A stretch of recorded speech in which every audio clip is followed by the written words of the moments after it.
divin, il voudrait qu'on comprenne certaines choses, certaines lois, comment fonctionnent les choses, la nation essénienne, quel est cet ordre, cette tradition, comment elle se manifeste, comment elle fonctionne. Donc, mais il nous prépare magnifiquement aussi à la célébration, à l'attitude intérieure qu'un disciple, qu'un essénien doit avoir pour se présenter devant Gabriel, pour entrer dans un temple. Parce que quelque part, il nous parle de ce secret d'un temple, mais à plusieurs niveaux. À plusieurs niveaux. Alors c'est le psaume 25 de notre Père Gabriel. C'est le premier psaume Vous savez, il y a des livres dans la Bible. Là, c'est le livre 6 de la Bible essénienne, c'est-à-dire c'est la célébration de Gabriel 2006. Je m'en souviens très bien, c'était ma première célébration de Gabriel. Et donc mon premier baptême. Et en regardant, et c'est le premier psaume de cette célébration, donc il n'y avait pas encore le Québec, donc si vous voulez, c'était les 12 psaumes de l'année 2006. Et donc parce que c'est important, vous allez voir, il dit quelque chose, mais c'est étonnant l'oracle, il faut vraiment, parce que je pense pas qu'on a encore vraiment développé cette subtilité de l'oracle. Je m'en rends compte de plusieurs façons. C'est-à-dire qu'il y a des psaumes qui sont donnés, vous voyez, pendant les célébrations, et parfois,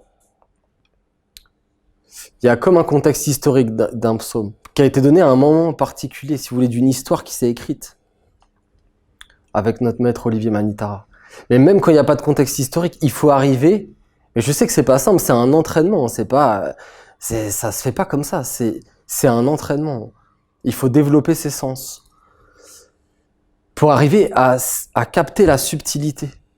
Parce que quand des psaumes sont donnés par l'oracle pour les célébrations, il faut arriver à les capter dans ce qu'ils veulent nous dire maintenant. C'est-à-dire que si vous voulez la forme d'un psaume, c'est fondamental de comprendre ça. Olivier, des fois, disait ça, et je pense qu'on était tous troublés par ces paroles. Vous vous rappelez, plusieurs fois, il a dit « Les psaumes écrits ne sont pas les vrais psaumes ». Vous vous souvenez ? Il l'a dit, ça, plusieurs fois. Ce ne sont pas les vrais psaumes. C'est-à-dire que, non pas qu'ils seraient faux, mais que ça ne peut être que limité, puisque c'est une forme écrite, donc si vous voulez, qui est figée dans une forme, vous comprenez, en termes de mots, de phrases, voilà, ce sera toujours la même phrase maintenant, dans 100 ans, dans 200 ans, mais l'esprit, il est vivant. La lettre tue, l'esprit vivifie. Donc ça, c'est fondamental, c'est-à-dire que le psaume, c'est pas le psaume que tu lis, c'est un esprit vivant. C'est un esprit vivant, c'est un être vivant qui parle en permanence. Et suivant même la question que tu as posée, un même psaume qui va être sorti va dire des choses complètement différentes à un ou à l'autre d'entre nous. Le même psaume, hein, mais si la question, parce que vous comprenez, un psaume, par l'oracle, il répond à la question que tu poses. Plus ta question est claire et précise, et qu'elle est consciente en toi, plus tu auras la capacité de recevoir la réponse aussi. Là, par exemple, oui, c'est un tout petit exemple, mais hier ou avant-hier, il y a un frère qui m'envoie un message et qui me demande qu'est-ce qu'on fait si, quand on demande l'oracle, ça donne un psaume qui n'existe pas.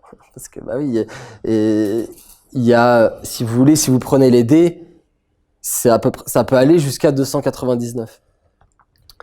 Mais donc, il n'y a pas forcément 299 psaumes. Donc, je lui dis, c'est peut-être que ta question n'était pas suffisamment claire. Donc, dans ce cas-là, parce qu'il me sortait tout un tas de théories. Ouais, est-ce que je fais ça? Est-ce que je fais ça? Alors, j'ai plus les exemples en tête, mais c'était marrant.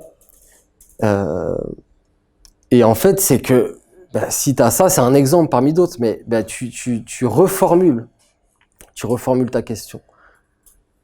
Et tu relances les dés. Vous pouvez même, ça c'est une technique, parce qu'en fait l'oracle c'est très très puissant comme méthode. C'est une méthode fantastique pour développer ses sens et une capacité de dialoguer intérieurement, d'établir un dialogue intérieur avec les mondes supérieurs. C'est sans limite dans la beauté, la grandeur. Alors, mais c'est proportionnel, je vous dis. Si quand tu poses ta question, t'es un peu hésitant, tu sais pas vraiment, même si tu as le psaume que tu dois recevoir, tu capteras pas forcément la réponse, parce que on doit être clair. On doit être clair dans notre question et dans notre formulation. Vous pouvez même, moi ça m'arrive, je le fais pas systématiquement quand je fais l'oracle, mais c'est possible par exemple d'écrire ta question dans ton livre des génies et de la lire. Et donc tu écris par exemple ton expérience, si tu as une question qui est liée à quelque chose, et tu mets ta question par écrit. Donc tu vas pas forcément relire tout ton expérience ou quoi, mais tu peux relire la question que t'as bien formulée, que t'as bien écrite, pour être vraiment dedans. Voilà.